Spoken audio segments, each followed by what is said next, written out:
ये आदमी सबसे ज्यादा मोटा है, सबसे पहले इसे ही फांसी दी जाए। देखो, इस वक्त भी अपने हाथों में मिठाइयां लिया है, इसने खा खा कर राशन खत्म कर दिया। इसे मार दो ताकि बाकी लोगों के लिए राशन बचे। ओ राम सिया राम सिया राम सिया राम, राम जय जय राम जय जय राम जय जय राम, सारे बिगड़े बनाए काम, राम सिया राम। अरैया जल्दी चलो, हमें जल्दी से गांव के बाहर निकलना है। अरे क्यों गुरुजी, आपको इतनी जल्दी क्यों है? मुझे बहुत भूख लगी है, मैं कुछ खा लूं, फिर हम इस गांव से बाहर चलेंगे। अरे अरे, हर बात पर अपने गुरु के साथ बहस नहीं करते। जब गुरु किसी बात से मना कर दे तो तुरंत ही उसकी बात मान लेते हैं, वरना इंसान नुकसान उठाता है। अरे गुरुजी, मुझे इतनी ज्यादा भूख लगी हुई है और आज तो मेरे पास पैसे भी हैं। एक काम करता हूँ, यहाँ पास ही तो मिठाई और फल की दुकानें हैं, आप इस पेड़ के नीचे बैठिए, मैं अभी मिठाई लेकर आता हूँ। चलो ठीक है अड़ैया, जल्दी से तुम खाने पीने का सामान लेकर आओ। एक तो मैं तुम्हारी ज्यादा खाने की आदत से बहुत तंग हूँ, देखना एक दिन यही तेरी ज्यादा खाने की आदत ना तुझे फंसा देगी। गुरुजी एक पेड़ के नीचे बैठे थे। अड़ैया एक मिठाई की दुकान पर गया। इस मिठाई का क्या भाव है भैया? ये मैं आपको 10 रुपए में दे दूंगा। अड़ैया तो हैरान परेशान आ गया था। अरे इतनी सस्ती सस्ती मिठाइयाँ? अरे ये जो नगरी है, इस नगर पर बड़े दिल वाला राजा राज करता है। हमारे महाराजा रणवीर सिंह बहुत बड़े दिल के मालिक हैं। वो दुकानदारों को अपने खजाने से पैसे और अनाज देते हैं, और हम सबको सख्ती से बोला है कि हम कोई भी चीज़ 10 रुपए से ज़्यादा किसी को ना दें। उनकी प्रजा के लोग गरीब हैं और वो अपनी प्रजा के लोगों को इसी तरह सेवा करना चाहते हैं। अरे वाह, ये तो बहुत अच्छी बात है। एक काम करो, तुम मुझे 30 रुपए की मिठाइयाँ दे दो। अड़ैया ने मिठाई ले ली थी। वो बहुत ज्यादा खुश था कि अब वो जी भरकर मिठाई खाएगा। जब गुरु के पास आया तो गुरु हैरान रह गए। अरे अड़ैया, तुम्हारे पास तो इतने पैसे नहीं थे, फिर ये इतनी सारी मिठाइयाँ तुम कैसे ले आए? अरे गुरुजी, आप भी मेरी बात मानिए, हम इसी नगर में रह लेते हैं। यहाँ का जो राजा है वो बड़ा ही दिल वाला है। उसने सभी चीज़ें बहुत सस्ती लगाई हुई हैं। सभी खाने पीने की चीज़ें सिर्फ 10 रुपए में मिलती हैं। हम जिस नगर में रहते हैं वहाँ तो बहुत ज़्यादा महंगाई है। मैंने तय कर लिया है गुरुजी, अब मैं यहीं रहूँगा। जब तक मैं जी भर के ये फल और मिठाइयाँ नहीं खा लेता, तब तक मैं वापस नहीं जाऊँगा। जो तुम बात कर रहे हो अड़ैया, वो बहुत ही गलत है। तुम लालच कर रहे हो, और जानते हो लालच कितनी बुरी बला है। ये लालच इंसान को मौत के मुंह में ले जाती है। हाँ, और जिस राजा की तुम इतनी तारीफें कर रहे हो ना, अगर उस राजा की तुम्हें हकीकत पता चले तो तुम 1 मिनट भी यहाँ नहीं रुकोगे। अरे जाने दीजिए गुरुजी, राजा तो इतना अच्छा है। अभी मैं उससे मिला नहीं हूँ, फिर भी मुझे उसकी अच्छाई का अंदाजा हो गया है। अब मैं इस नगर से कहीं नहीं जाऊंगा। चलो ठीक है अड़ैया, अगर तुम्हारा यही फैसला है तो जल्दी ही तुम्हें अपनी गलती का एहसास हो जाएगा। गुरुजी वहां से चले गए थे और अड़ैया एक पेड़ के नीचे बैठकर मिठाइयाँ खाने लगा था। मेरे पास तो और भी पैसे हैं जो मैंने गुरुजी से छुपा कर रखे थे। अब मैं जी भर के खाना खाऊंगा। कितने दिन गुजर गए हैं, ना तो मैंने इतनी मिठाइयाँ खाई और ना ही फल खाए। यहाँ के लोग तो भी बड़े दिल वाले हैं, मुझे तो यहाँ फ्री में खाना भी मिल जाएगा। इस राजा का राजपाट बहुत ही ज्यादा बेवकूफ था। वो किसी बात पर भी ध्यान नहीं देता था। जो भी उसकी तारीफ कर देता, राजा उसी को अपना दोस्त समझने लगता था। राजा में जरा भी अक्ल नहीं थी और प्रजा के लोग अंदर से राजा से तंग भी थे। वो उसकी बेवकूफ़ियों से बहुत ही ज़्यादा परेशान थे। अब जब से राजा ने सभी चीज़ें बहुत सस्ती कर दी थी, तो आसपास के गांव के लोग भी यहाँ पर आते और दुकानदारों से सब कुछ खरीद कर चले जाते। अब तो दुकानदारों के पास कुछ बेचने के लिए रहा ही नहीं था। फल, सब्जियाँ, मिठाइयाँ, सब कुछ खत्म हो गया था। अब दुकानदार सभी राजा के पास गए थे। महाराज, हम आपके पास अपनी एक समस्या लेकर आए हैं। हमें विश्वास है कि हमेशा की तरह आप हमारी समस्या का हल करेंगे। आप जितने बड़े दिल वाले हैं, उतना ही हमें इनाम देकर इस महल से विदाई करेंगे। राजा अपनी तारीफें सुनकर बहुत खुश हुआ था। हाँ हाँ, बताओ मुझे, क्या परेशानी है तुम्हारी? मैं तुरंत ही तुम्हारे मसले का हल निकालूंगा। महाराज, हमारे गोदाम में सारा अनाज खत्म हो गया है। जब से आपने ये आदेश दिया है कि हम सस्ती चीजें देंगे, तब से गांव के लोगों ने हमारी दुकानों से माल खरीद खरीद कर हमारी दुकानों को खाली कर दिया है।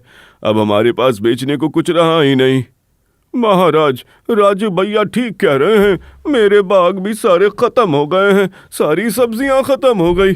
अब तो मेरे घर में भी खाने को कुछ नहीं है। अब आप ही बताएं, हम अब क्या करें, क्या बेचें, कैसे पैसे कमाएं? क्या आप अपने खजाने से हमें देंगे? पास ही मंत्री खड़ा था। मंत्री भी राजा की बेवकूफियों से बहुत तंग था। अगर राजा इनकी बातों में आ गया तो राजा सारा खजाना इन्हीं लोगों को लुटा देगा। मुझे राजा को रोकना होगा। तुम लोग ठीक कह रहे हो, मैं तुम लोगों की मदद जरूर करूंगा। इससे पहले कि राजा अपनी बात पूरी करता, मंत्री ने राजा को टोक दिया। महाराज, मैं क्षमा चाहता हूँ, आपकी बात को बीच में टोक रहा हूँ। महाराज, असल में ये सब उन लोगों की वजह से हुआ है जो बहुत ज़्यादा खाते हैं, जो बहुत मोटे हैं। मोटे लोगों ने ही सब्जियां, फल, मिठाइयाँ खा खा कर दुकानों को खाली कर दिया है। हाँ, अगर इन लोगों को इस दुनिया से ही ख़त्म कर दिया जाए तो फिर अनाज का ये मसला हल हो जाएगा। अरे, ये बात तो तुमने बहुत ठीक कही मंत्री। अब एक काम करो, जितने भी मोटे लोग हैं उन सबको फांसी दे दो। जो भी इंसान सबसे ज्यादा मोटा नजर आए, सबसे पहले उसी को फांसी दो, और यह काम मैं अपनी आंखों के सामने होता देखूंगा। दुकानदार तो हैरान परेशान रह गए थे। वो तो लालच में यहाँ पर आ गए, मगर अब लालच उनके लिए फंदा बन गया था, क्योंकि उनके पास अपने परिवार में भी बहुत मोटे लोग थे। अरे अब क्या करें, राजा ने तो हमारे लिए ही फंदा तैयार कर दिया। अरे भैया, अब चुप हो जाओ, जितना बोलोगे उतना फंसोगे। जानते हो, राजा अपना दिमाग इस्तेमाल नहीं करता, जो मंत्री कहेगा वही राजा कहेगा।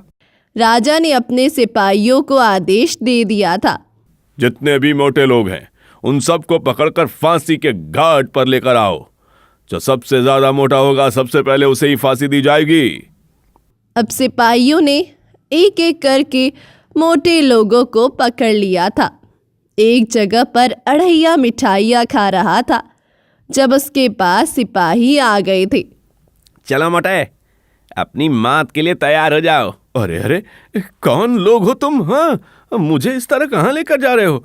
मेरी जान क्यों लेना चाहते हो? मैंने तुम्हारा क्या बिगाड़ा है? तुम्हारा ये मोटापा और ज्यादा खाना तुम्हारा दुश्मन बन चुका है। तुम सबसे ज्यादा मोटे हो और मेरे ख्याल से सबसे पहले फांसी तुम्हें ही दी जाएगी।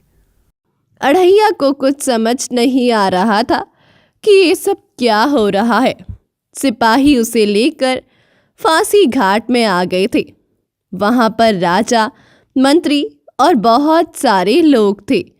ये आदमी सबसे ज्यादा मोटा है, सबसे पहले इसे ही फांसी दी जाए। देखो, इस वक्त भी अपने हाथों में मिठाइयाँ लिया है।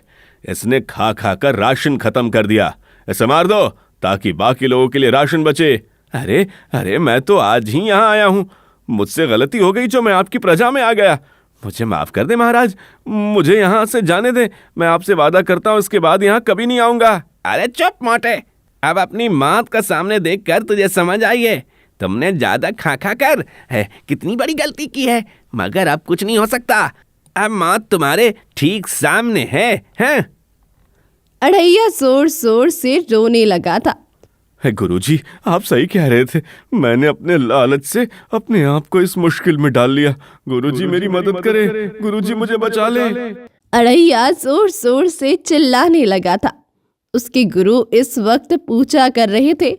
उन्होंने अढ़ैया की बात सुनी तो वो जल्दी से अढ़ैया के पास आ गए थे।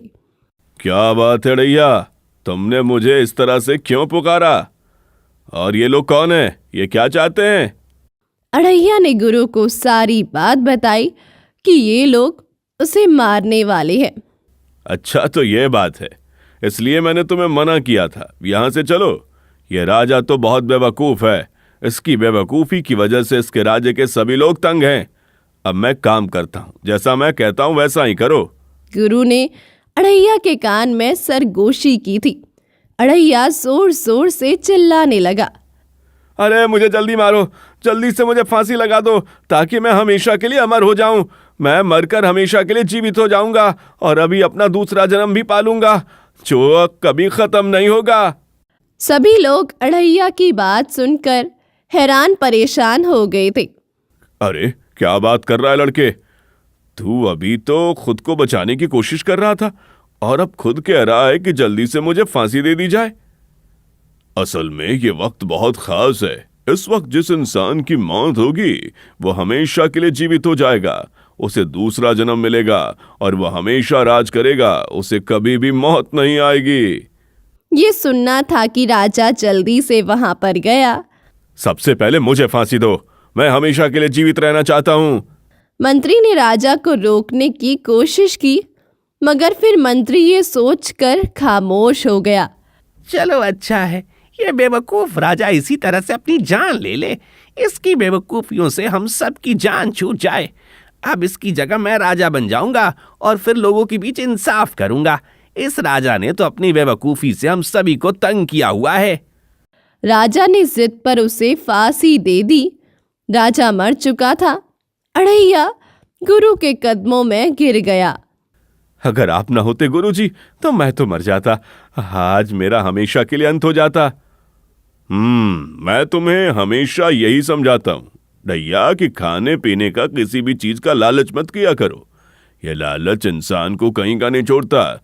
मुझे विश्वास है कि अब तुम्हें अपनी सारी गलतियों का एहसास हो गया होगा और तुम्हें इस बात का भी अंदाजा हो गया होगा कि जब बड़े किसी बात से रोकते हैं तो उनकी बात मानकर काम से रुक जाते हैं, वरना नुकसान इंसान का मुकद्दर बन जाता है। गुरु और अड़ैया वहां से चले गए थे। राजा की मौत के बाद मंत्री ने राज्य संभाला था और फिर उसने अपनी अक्लमंदी से गांव में दोबारा से लोगों के बीच इंसाफ से फैसले किए थे और फिर लोगों के दिल जीत लिए थे।